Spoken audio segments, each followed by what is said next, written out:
En quelques minutes, je vais te donner le meilleur moyen pour commencer à courir si tu souhaites courir, que tu ne l'as jamais fait ou que ça fait des années que tu n'as pas couru. Si tu ne me connais pas, je m'appelle Bertrand Soulier.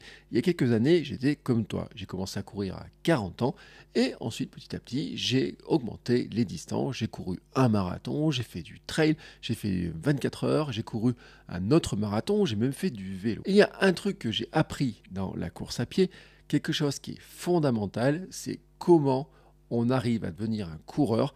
Et je vais te dire un truc, c'est que ce n'est pas en allant chercher systématiquement les paires de chaussures. Parce que quand on commence à courir, je me rappelle, moi, quand j'ai voulu commencer à courir, je me suis dit, il me faut une bonne paire de chaussures. Parce qu'on m'a dit, tout le monde me disait, oui, mais si t'as pas des bonnes chaussures, tu vas te faire mal, tu vas te blesser, tu auras mal aux genoux, au dos, il te faut des bonnes paires de chaussures, et forcément c'est telle marque, telle technologie, etc. Je peux te garantir, j'ai couru avec plusieurs marques, j'ai couru avec des marques très minimalistes, j'ai couru même pieds nus, j'ai couru en sandales, et en fait les chaussures n'ont pas grand chose à voir avec tout ça.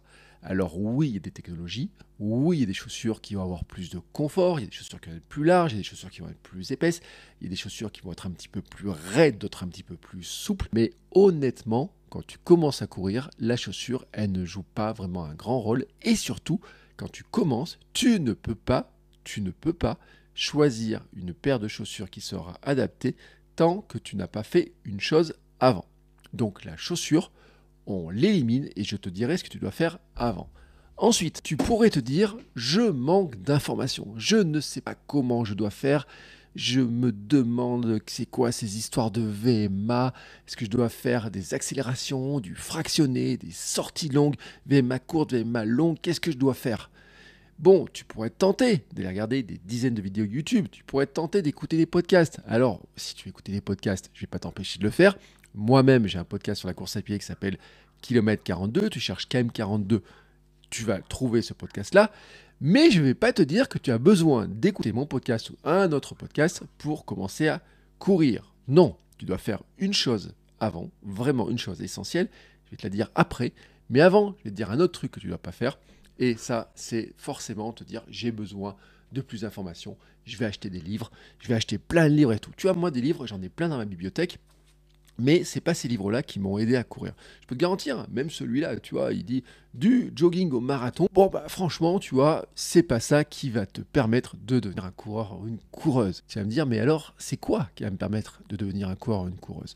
Alors avant de te le dire, je dois te dire pourquoi je te dis ça. Parce que tout ce que je viens de te dire, trouver du bon matériel, trouver des chaussures, ça pourrait être aussi de trouver une montre particulière. Ça peut être aussi de dire je vais écouter des informations, je vais regarder des vidéos, je vais lire des livres, je vais chercher plein d'informations. Tout ça, en fait, c'est une forme de procrastination.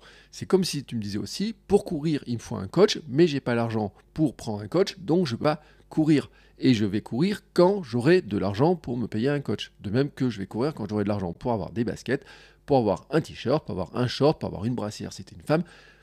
Tu as compris, en fait, tout ça c'est la procrastination, c'est quelque chose qui retarde tes débuts dans la course à pied, et plus tu les retardes, et plus ta motivation à commencer à courir va s'effriter. Parce que là, quand tu regardes cette vidéo, tu es motivé, tu as envie d'y aller, tu as envie de commencer à courir.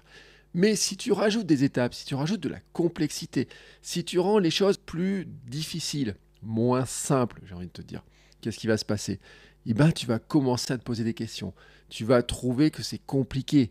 Ça va venir effriter tes premières idées, ton intention de départ, et finalement, tu vas procrastiner, et tu auras toujours une excuse. Un jour, tu vas te sentir fatigué, un autre jour, ça sera la météo, un autre jour, ça sera j'ai pas le temps, un autre jour, ça sera oh là là, je sais pas trop où aller courir. Il y aura toujours une excuse. Maintenant, je vais te dire quelle est la chose que tu dois faire si tu veux commencer à courir. Et cette chose, elle est essentielle, elle est facile, elle est tellement facile, et tu vas me dire, oui, mais Bertrand, mais tu me prends pour un débile, une débile de me dire ça, c'est un conseil qui est trop simple. C'est quoi ce conseil? C'est de commencer à courir en fait. C'est de commencer juste à courir, de faire les premiers pas. Et oui, tu vas te rendre compte qu'en fait, c'est quelque chose qui est très simple, mais que la base pour devenir un coureur ou une coureuse, c'est de commencer à courir et le faire le plus régulièrement possible. Et c'est ça qui est important, le faire le plus régulièrement possible. Et je te dis pas, justement, que tu vas devenir un coureur ou une coureuse que tu vois dans la rue comme ça en une fois. Non, ça va être super difficile. Peut-être que la première fois, d'ailleurs, tu n'arriveras pas à le faire. Parce que ça aussi, je l'ai connu. Tu vois, je commence à courir, je me dis, ah bah tiens, je vais aller courir, ça va être cool. Et puis, quelques mètres plus tard, quelques secondes plus tard, quelques minutes, totalement essoufflé, totalement fatigué, crevé, tu dis, je vais pas y arriver. Tu trouveras sur cette chaîne des vidéos dans lesquelles je t'explique la stratégie de faire de l'alternance course-marche. C'est-à-dire que tu peux commencer en faisant, par exemple, 30 secondes de course, 30 secondes de marche. Tu commences par t'échauffer un petit peu, et puis ensuite, tu vas courir 30 secondes, tu marches 30 secondes, tu recommences ça 5 à 6 fois. Tu fais ça 2-3 fois dans la semaine, 4 si tu peux. Voilà, tu vois, ça va te prendre 20 minutes en faisant ça à peu près. Tu marches un petit peu à la fin aussi. Et tu vas te rendre compte que rien qu'en faisant ça, tu vas amorcer le cheminement qui va t'amener à courir. Alors au début, tu vas me dire 30 secondes, c'est pas grand-chose. 5 fois 30 secondes, ça fait que 2 minutes 30. Oui, mais ces 2 minutes 30 sont beaucoup plus importantes que d'avoir lu un livre, que d'avoir écouté des podcasts, que de regarder des vidéos ou que d'acheter du matériel nouveau. Parce que en fait, c'est le premier pas, c'est vraiment l'action de te mettre dans l'action. Je ne sais pas comment le dire d'autrement, tu vois, tu te mets en abandon, ton système cardiovasculaire, tout ça va commencer à fonctionner différemment et va te permettre petit à petit d'augmenter ton temps de course. Et là, il y a des stratégies qui te permettent d'augmenter ton temps de course. Et puis de courir de plus en plus longtemps, et puis un jour de plus en plus vite. Et à ce moment-là, tu commenceras à te dire, eh ben, de quelles chaussures j'ai besoin?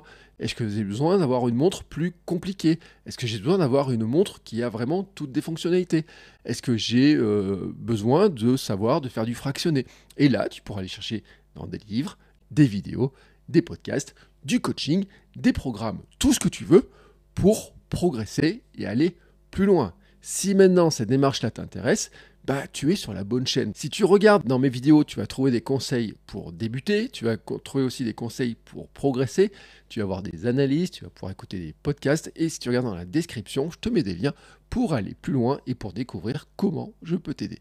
Maintenant, éteins-moi cette vidéo, arrête tout ça, coupe ton ordinateur, coupe ton téléphone, enfile tes baskets et va commencer à marcher et courir, et on en reparle juste après. Ciao!